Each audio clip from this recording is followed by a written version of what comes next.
زندہ علی کی ذات بات سمجھ آ رہی ہے؟ اپنا ایمان اور اپنی محبت جس طرح خلیفہ بلا فصل سیدنا ابو بکر صدیق سے ہے، اسی طرح مولا کائنات مولا علی سے ہے۔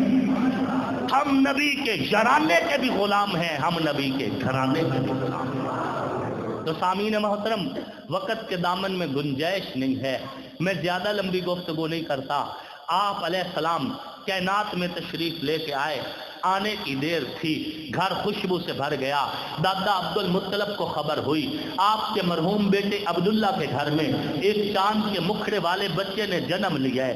دادا عبد المطلب اپنا پوتا دیکھنے کے لیے دوڑے دوڑے آتے ہیں۔ جب آتے ہیں گھر میں داخل ہوتے ہیں، خوشبو کا جھونکا استقبال کرتا ہے، قدم رک جاتے ہیں، حیران ہو کے پوچھتے ہیں آمنہ خوشبو لگائی ہے؟ اماں آمنہ سے کہتے ہیں ابھی تو میرے بیٹے کو فوت ہوئے سال بھی پورا نہیں ہوا، حضور کے آنے سے پہلے بیوہ کی عدت پورا 1 سال ہوا کرتی تھی، سال ہوا نہیں، خوشبو پہلے لگا لی۔ اماں آمنہ فرماتی ہیں ابا جان میں نے خوشبو نہیں لگائی، بیٹا یہ خوشبو کہاں سے آ رہی ہے؟ ابا یہ خوشبو آپ کے پوتے کے جسم سے آ رہی ہے۔ ابا اس خوشبو سے میرا رشتہ بڑا پرانا ہے، ابا یہ خوشبو نئی نہیں ہے، بڑی جانی پہچانی ہے۔ ابا جب سے یہ مبارک بچہ میرے پیٹ کے اندر آیا میں سانس لیتی تھی، میری سانسوں سے خوشبو آتی تھی، میں بات کرتی تھی میری باتوں سے خوشبو آتی تھی، مجھے پسینہ آتا تھا میرے پسینے سے خوشبو آتی تھی، مجھے لعاب میں بھی خوشبو محسوس ہوتی تھی۔ ابا یہ خوشبو آج کی نہیں ہے، بڑا جانا پہچانا رشتہ ہے۔ جب سے یہ مبارک بچہ میرے پیٹ کے اندر آیا میں نکیلے پتھروں پہ قدم رکھتی تھی، پتھر نرم پڑ جاتے تھے، میں درختوں کے نیچے سے گزرتی تھی، درخت جھک کر سلام اشداء علی الکفار رحماء بینہم تراہم رکعا سجدا یبتغون فضلا من اللہ ورضوانا۔ وقال النبي صلى الله عليه وسلم أنا خاتم النبيين لا نبي بعدي۔ صدق الله وصدق رسوله النبي الكريم،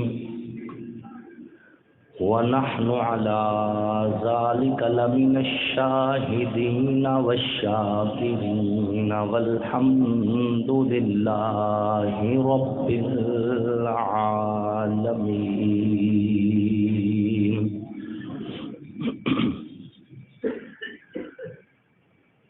سب سے پہلے مشیت کے انوار سے نقش روح محمد بنایا گیا،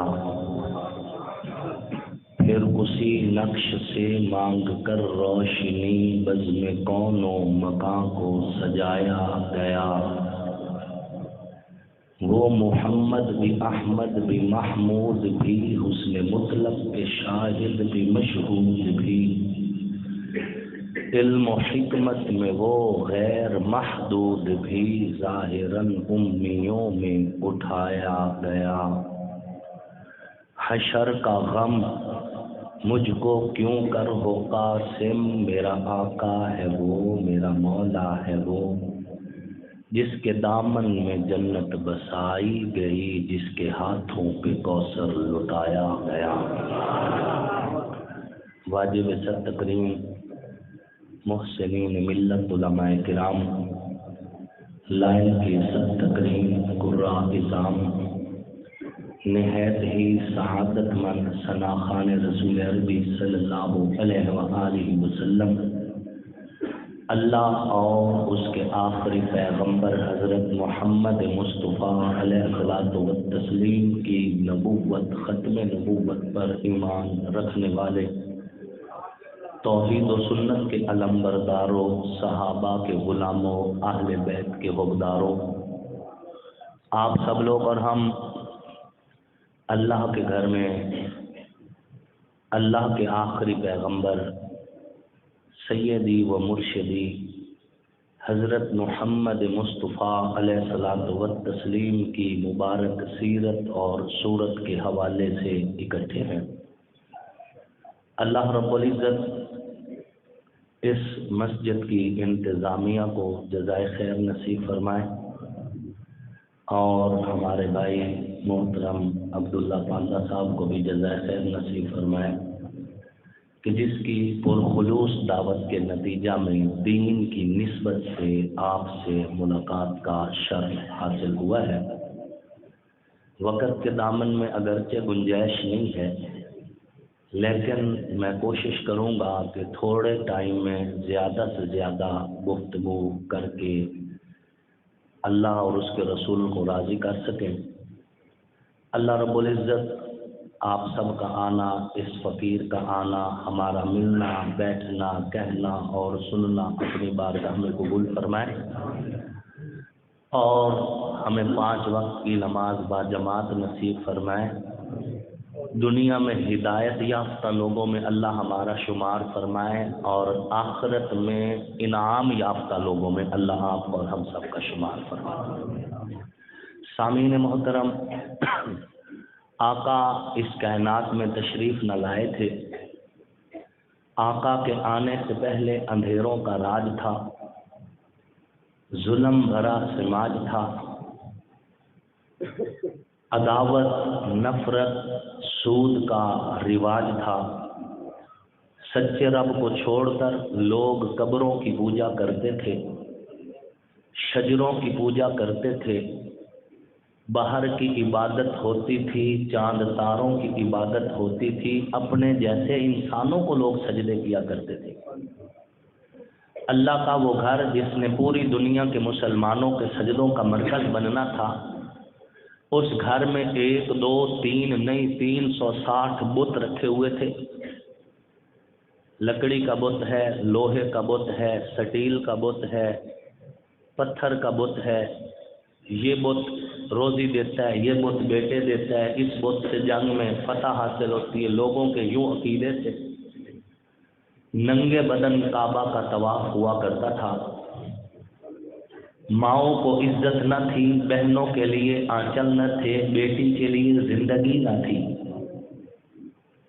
جس گھر میں بیٹی پیدا ہوتی صف ماتم بچ جاتی، اور اس وقت تک باپ کو سکون نہ آتا جب تک اپنی بیٹی زندہ بیٹی اور چھوٹی سی معصوم بیٹی کو زندہ قبر کے حوالے نہ کر دیتا۔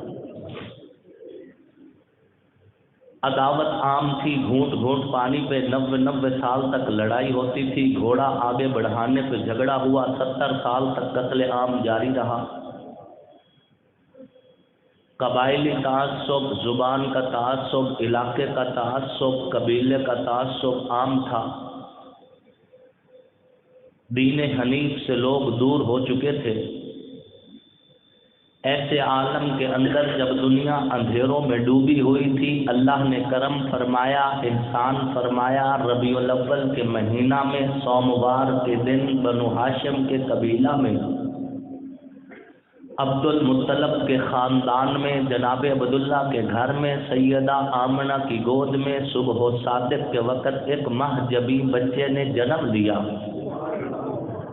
ایک مقدس ہستی کی آمد ہوئی، ایک پاکیزہ ہستی نے دھرتی پہ قدم رکھا۔ میرے پاک پیغمبر کی صورت میں، نبیوں کے امام، رسولوں کے سالار، پیغمبروں کے سلطان، سید الاولین سید الآخرین، امام الانبیاء، خاتم المعصومین، سرور کونین، سید الکونین، تاجدار ختم نبوت اس کائنات میں تشریف لے کر آئے۔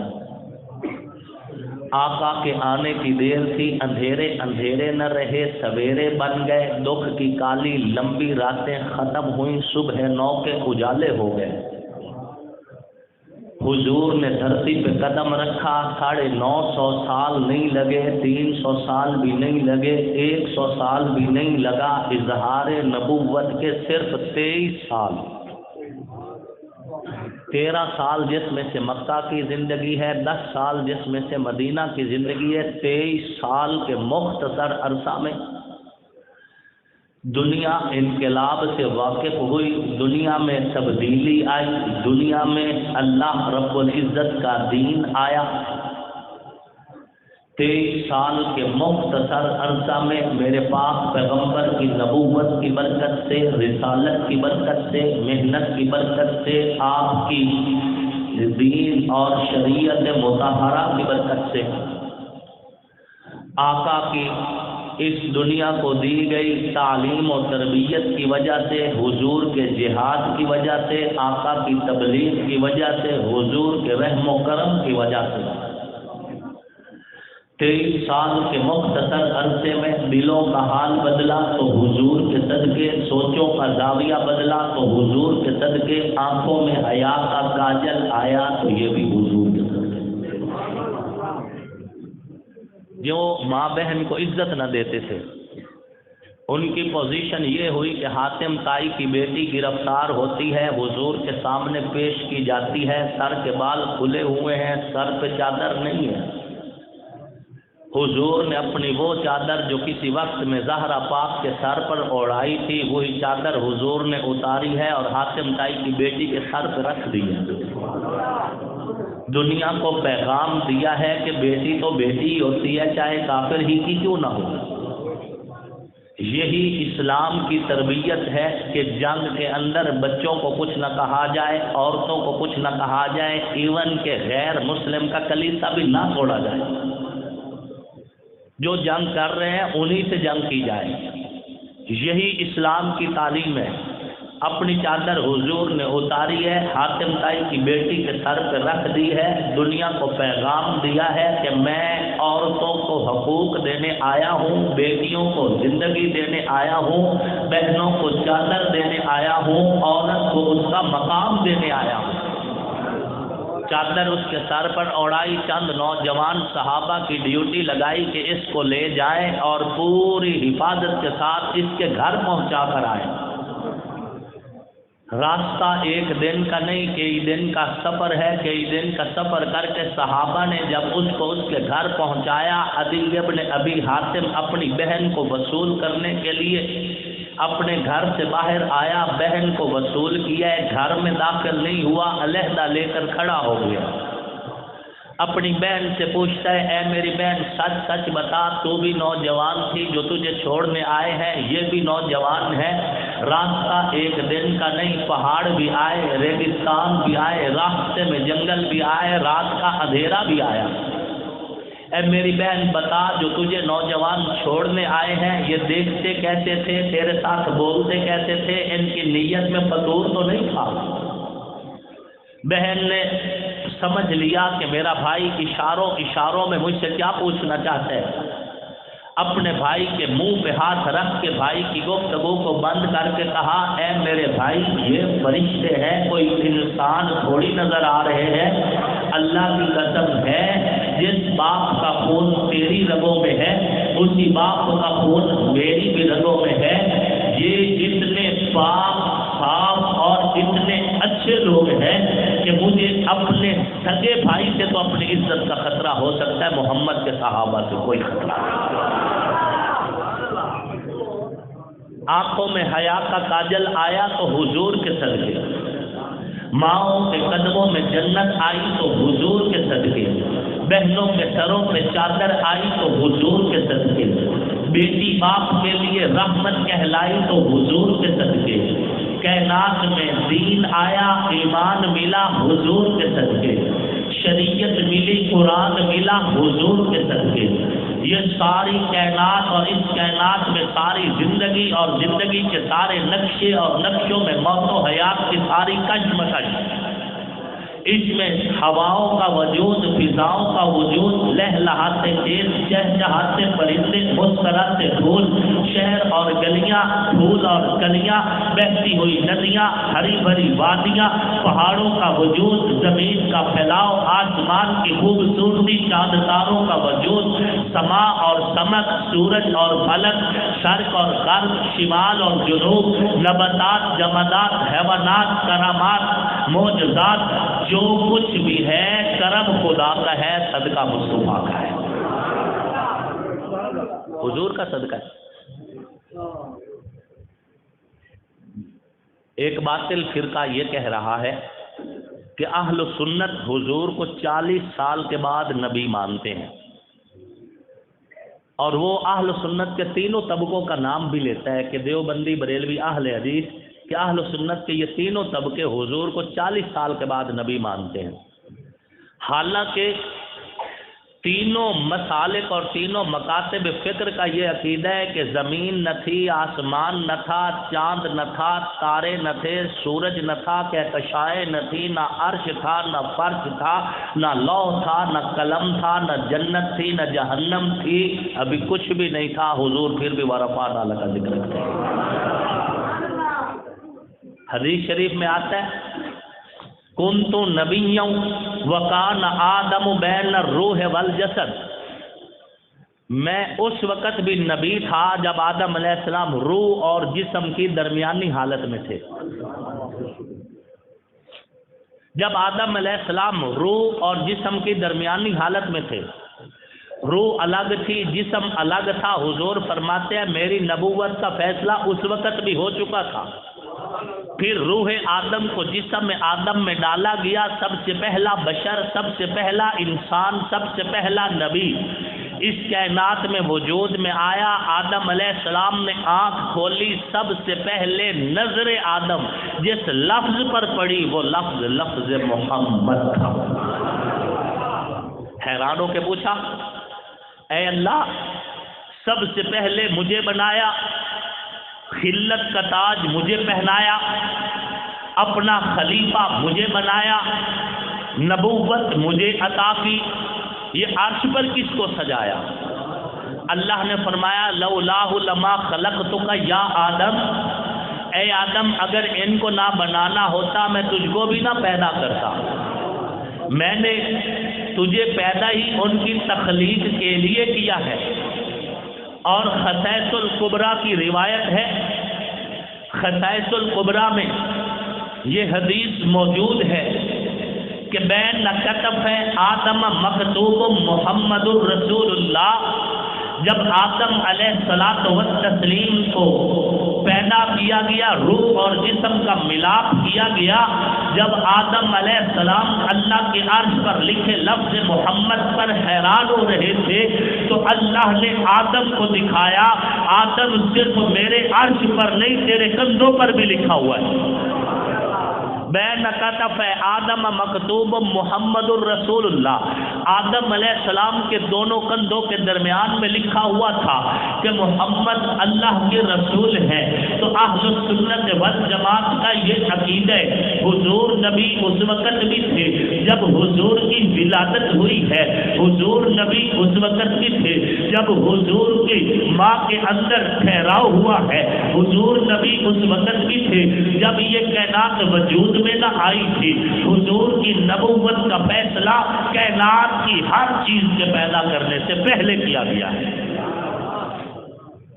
نشر الدین میں حضرت مولانا شاہ اشرف علی تھانوی رحمت اللہ علیہ یہ روایت لے کر آئے ہیں کہ حضور نے فرمایا اے جابر، اللہ نے ساری مخلوق پیدا کرنے سے پہلے نور مصطفیٰ کو پیدا فرمایا، سب کو پیدا کرنے سے پہلے حضور کے نور کو پیدا کیا گیا۔ یہ ٹھیک ہے، ہمارا عقیدہ ہے کہ اللہ کا نور اور ہے، حضور کا نور اور ہے۔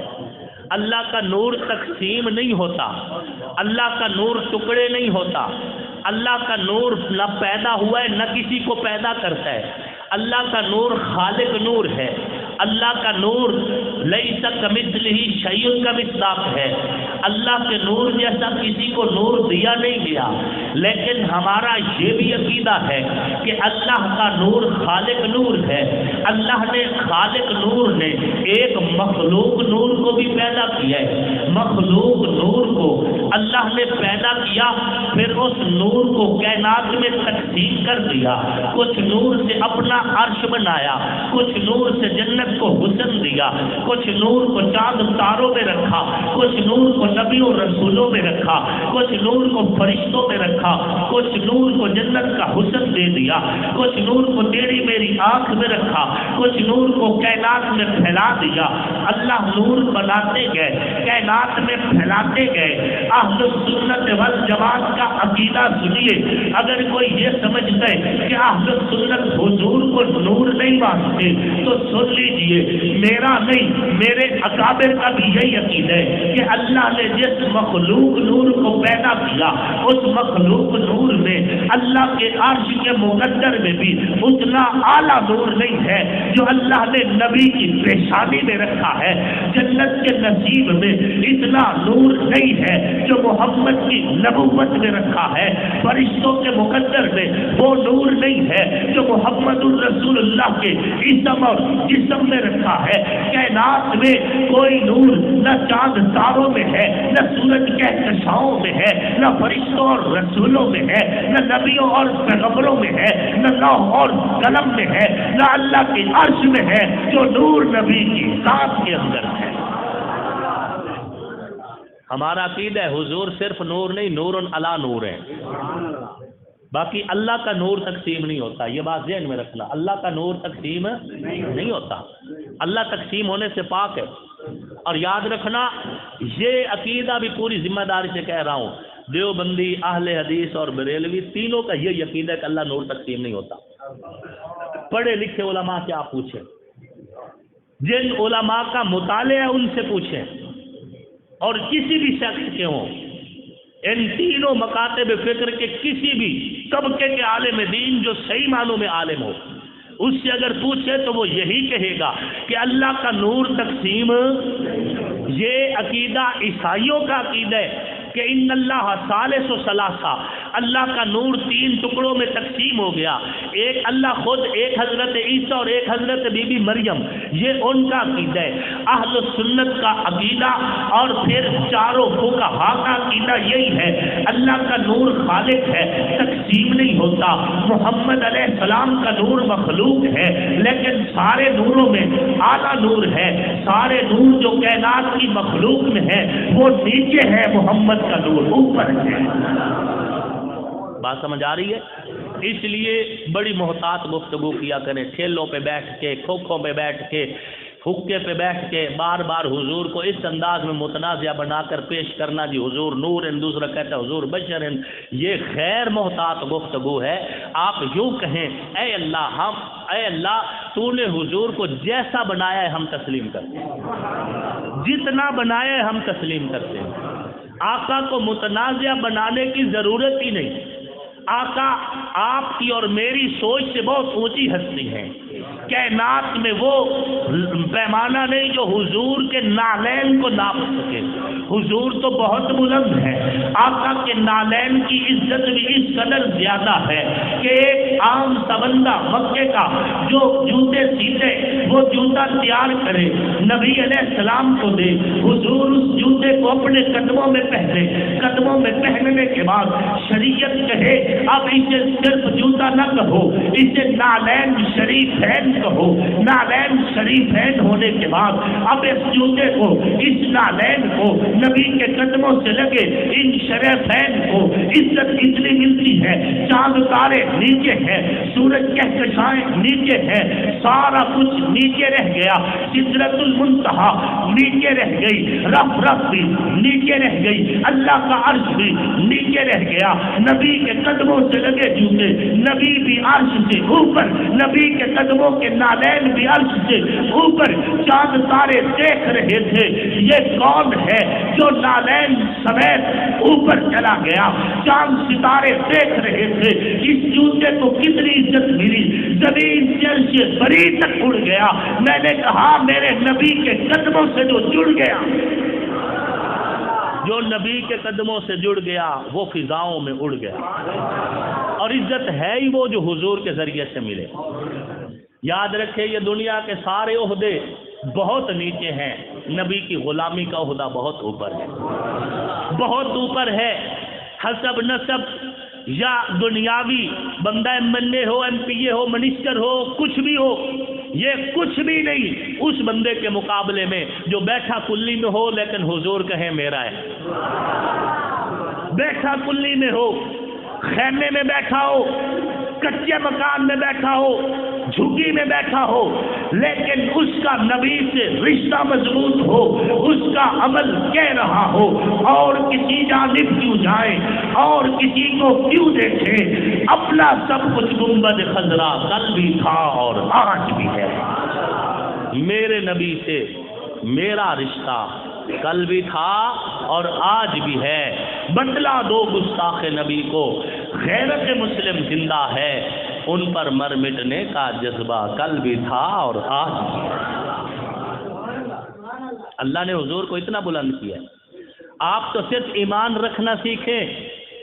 اے اللہ تو نے حضور کو والضحیٰ کہا، آمنا وصدقنا، واللیل اذا سجا کا خطاب دیا، آمنا وصدقنا، ما زاغ البصر وما طغى کہا، آمنا وصدقنا، یاسین کا اعزاز دیا، آمنا وصدقنا، طٰہٰ کہہ کے خطاب کیا، آمنا وصدقنا، وما محمد الا رسول کہا، آمنا وصدقنا، سبحان الذی اسریٰ بعبدہ کہا، آمنا وصدقنا، وما ارسلناک الا رحمۃ للعالمین کہا، آمنا وصدقنا، انک لعلی خلق عظیم کہا، آمنا وصدقنا۔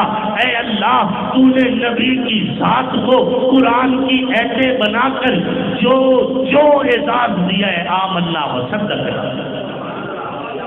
قرآن کی آیات تیری سیرت کا تسلسل، مضمون الہی تیری صورت کا بیان ہے، واللیل تیری زلف حسین تر کا تصور، ما زاغ تیری آنکھ کے سرمے سے آیا ہے۔ آقا لک صدرک تیرے سینے کا تقدس، ورفعنا لک ذکرک تیری رفعت کا نشان ہے، ما ینطق تیری جنبش لب حق کی حقیقت، والعصر تیرے دور بہاراں کا سما ہے، جس کے نصیبے میں لکھی تیری غلامی، آصف کا عقیدہ ہے کہ وہ شاہ زماں ہے، وہ بادشاہ ہے جو حضور کا غلام ہے۔ تو یہ کائنات بنانے سے بھی پہلے اللہ نے حضور کی نبوت کا فیصلہ کیا، اور صرف حضور کی نبوت کا نہیں، حضور کے یاروں کا فیصلہ بھی اسی دن کیا۔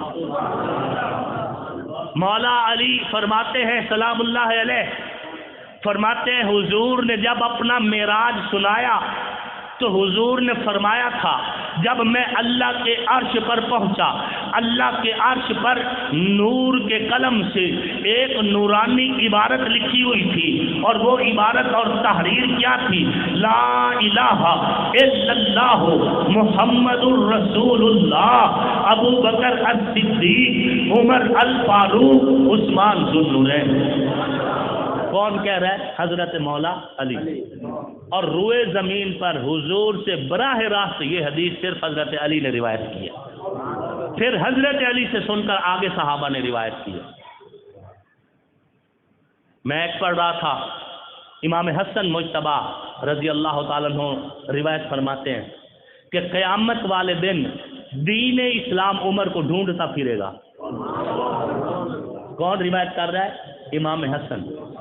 قیامت والے دن دین اسلام عمر کو ڈھونڈتا ہوا آئے گا، اور عمر کے بازو سے پکڑے گا، اللہ کے عرش کے سامنے کھڑا کرے گا، اللہ کے عرش کے سامنے کھڑا کر کے دین اسلام کہے گا، اے اللہ میں ڈرا ہوا تھا، اس نے میرا ڈر ختم کیا، اے اللہ میں چھپا ہوا تھا، اس نے مجھے ظاہر کر دیا، اے اللہ عمر نے مجھے عزت دی ہے تو اس کو عزت دے۔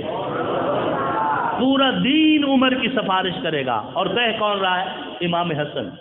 کون کہہ رہا ہے؟ امام حسن. یہ سنی سنائی روایت نہیں. شاہ ولی اللہ محدث دہلوی رحمت اللہ یہ روایت لے کر آئے ہیں. تو حضرت مولا علی کیا فرماتے ہیں؟ اللہ کے عرش پر حضور کے نام کے ساتھ نبی کے ان 3 یاروں کا نام بھی لکھا ہوا ہے. حضرت علی نے اپنا نام نہیں لیا. کیوں نہیں لیا؟ یہ حضرت علی بہتر سمجھتے ہیں یا علی کا رب بہتر سمجھتا ہے؟ اس میں حکمت کیا تھی؟ لیکن سیدنا انس رضی اللہ تعالیٰ عنہ وہ فرماتے ہیں کہ حضور نے جب معراج سنائی تھی، حضور نے ساتھ یہ بھی بتایا تھا کہ اللہ کے عرش پر نور کے قلم سے ایک تحریر اور بھی لکھی ہوئی تھی.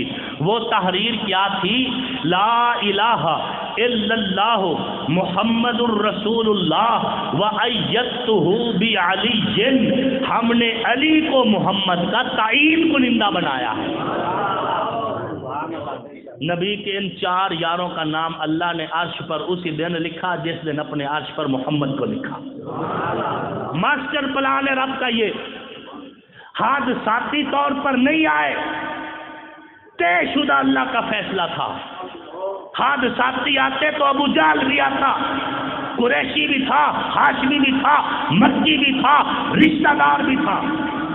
حادثاتی آتے تو پھر اس موقع کے اوپر نبی کے پاس ابو لہب بھی آتا، قریشی بھی تھا، ہاشمی بھی تھا، مکی بھی تھا، نبی کا چچا بھی تھا.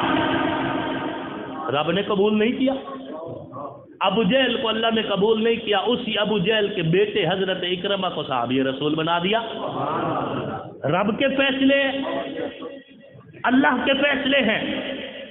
فرمایا ہم نے علی کو محمد کا تائید کنندہ بنایا ہے. کیا بنایا ہے؟ تائید کنندہ. ہمارے پاس بھائی نصر اللہ صاحب بیٹھے ہیں، سیاسی شخصیت ہیں. جو لوگ الیکشن لڑتے ہیں نا، انہیں پتہ ہے جب کاغذات جمع کروائے جاتے ہیں تو 2 بندے بہت ضروری ہوتے ہیں. ایک تائید کنندہ، پہلا ایک تجویز کنندہ اور دوسرا تائید کنندہ. یہ ان دو میں سے اگر ایک سلپ ہو جائے تو کاغذات قبول نہیں ہوتے. اللہ نے جب حضور کی نبوت کا انتخاب کیا تو تجویز کنندہ اللہ کی ذات تھی، تائید کنندہ علی کی ذات ہے. بات سمجھ آ رہی ہے؟ اپنا ایمان اور اپنی محبت جس طرح خلیفہ بلا فصل سیدنا ابو بکر صدیق سے ہے، اسی طرح مولا کائنات مولا علی سے ہے. ہم نبی کے گھرانے کے بھی غلام ہیں، ہم نبی کے گھرانے کے بھی غلام ہیں. تو سامعین محترم، وقت کے دامن میں گنجائش نہیں ہے، میں زیادہ لمبی گفتگو نہیں کرتا. آپ علیہ السلام کائنات میں تشریف لے کے آئے، آنے کی دیر تھی، گھر خوشبو سے بھر گیا. دادا عبد المطلب کو خبر ہوئی آپ کے مرحوم بیٹے عبداللہ کے گھر میں ایک چاند کے مکھڑے والے بچے نے جنم لیا ہے. دادا عبد المطلب اپنا پوتا دیکھنے کے لیے دوڑے دوڑے آتے ہیں. جب آتے ہیں گھر میں داخل ہوتے ہیں، خوشبو کا جھونکا استقبال کرتا ہے. قدم رک جاتے ہیں، حیران ہو کے پوچھتے ہیں آمنہ خوشبو لگائی ہے؟ اماں آمنہ سے کہتے ہیں ابھی تو میرے بیٹے کو فوت ہوئے، سال بھی پورا نہیں ہوا. حضور کے آنے سے پہلے بیوہ کی عدت پورا 1 سال ہوا کرتی تھی، سال ہوا نہیں، خوشبو پہلے لگا لی. اماں آمنہ فرماتی ہیں ابا جان میں نے خوشبو نہیں لگائی. بیٹا یہ خوشبو کہاں سے آ رہی ہے؟ ابا یہ خوشبو آپ کے پوتے کے جسم سے آ رہی ہے. ابا اس خوشبو سے میرا رشتہ بڑا پرانا ہے. ابا یہ خوشبو نئی نہیں ہے، بڑی جانی پہچانی ہے. ابا جب سے یہ مبارک بچہ میرے پیٹ کے اندر آیا میں سانس لیتی تھی، میری سانسوں سے خوشبو آتی تھی، میں بات کرتی تھی میری باتوں سے خوشبو آتی تھی، مجھے پسینہ آتا تھا میرے پسینے سے خوشبو آتی تھی، مجھے لعاب میں بھی خوشبو محسوس ہوتی تھی. ابا یہ خوشبو آج کی نہیں ہے، بڑا جانا پہچانا رشتہ ہے. جب سے یہ مبارک بچہ میرے پیٹ کے اندر آیا میں نکیلے پتھروں پہ قدم رکھتی تھی، پتھر نرم پڑ جاتے تھے، میں درختوں کے نیچے سے گزرتی تھی، درخت جھک کر سلام کرتے تھے. میں پہاڑوں کے پاس سے گزرتی تھی، پہاڑ بول کر کہتے تھے محمد دی اماں سلام ہوئی، محمد دی اماں سلام ہوگی۔ ابا خوشبو سے میرا رشتہ نیا نہیں ہے، بڑا پرانا ہے۔ جب سے یہ مبارک بچہ میرے پیٹ کے اندر آیا ہے اس دن سے میں کنویں پہ جاتی ہوں، میری ہمراہی عورتیں ڈول پھینک کے پانی نکالتی ہے، تب پانی نکلتا ہے۔ جب میری باری آتی ہے مجھے سر نہیں جھکانا پڑتا، کنویں کا پانی منڈیروں تک آ جاتا ہے، بغیر سر بھرے بغیر سر جھکائے ڈول بھرتی ہوں، واپس چلی جاتی ہوں۔ ابا بات آج سے شروع نہیں ہوئی، جب سے یہ مبارک بچہ میرے پیٹ کے اندر آیا ہے ہر رات کسی نہ کسی نبی کی زیارت ہوتی ہے، ہر رات کوئی نہ کوئی رسول خواب میں آ کے کہتا ہے اب شری یا آمنہ، آمنہ تجھے بشارت ہو تو نبیوں کے امام کی ماں بننے والی۔ فیصلے تو روز ازل سے ہیں۔ 40 سال کے بعد اگر ہم نبی مان رہے ہیں تو درخت سلام کیوں کر رہے ہیں؟ اماں آمنہ کے لعابدان سے خوشبو کیا کہہ رہی ہے؟ حضرت عباس فرماتے ہیں حضور کو آ کر یا رسول اللہ میں نے تو بچپن میں ہی آپ کو پہچان لیا تھا۔ حضور نے فرمایا کیسے پہچانا تھا؟ فرمایا آپ بالکل بچپن کی حالت میں تھے، رات کے وقت آپ اپنی چارپائی بستر پر لیٹے ہوئے تھے، آپ کی نظریں چاند پر تھی، چاند کی نظریں آپ پر تھی، اور میں نے دیکھا چاند کی روشنی کبھی بڑھ رہی ہے کبھی گھٹ رہی ہے، کبھی بڑھ رہی ہے کبھی گھٹ رہی ہے۔ پھر آپ کا حال یہ تھا آپ کی نظر دائیں جاتی تھی تو چاند دوڑ کے دائیں آ جاتا تھا، آپ کی نظر بائیں ہوتی تھی تو چاند دوڑ کر بائیں آ جاتا تھا۔ میں سمجھ گیا عرش کا چاند جس کی آنکھ کے اشارے کا منتظر ہے یہ بچہ کوئی عام بچہ نہیں ہے۔ حضور نے فرمایا چچا جان آپ نے سچ کہا، کان القمر ینادینی ویحاکینی ویمنعنی من البکاء، چاند مجھ سے سرگوشیاں کیا کرتا تھا، مجھے کہانیاں سنایا کرتا تھا اور مجھے رونے سے روکا کرتا تھا، رونے سے روکا کرتا تھا۔ سامعین محترم، زندگی نے کبھی پھر موقع دیا، انشاءاللہ العزیز تفصیلی آپ سے خطاب کرنے کی سعادت حاصل کریں گے۔ کبھی جمعہ وغیرہ کے موقع پر اگر ہم نے آنا ہو تو آپ بھی تھوڑا سا پہلے آ جایا کریں اور ہم بھی تھوڑا پہلے سٹیج پہ آ جایا کریں گے۔ تو میں ویسے 12 بجے سے گیا تھا، تو انشاءاللہ زندگی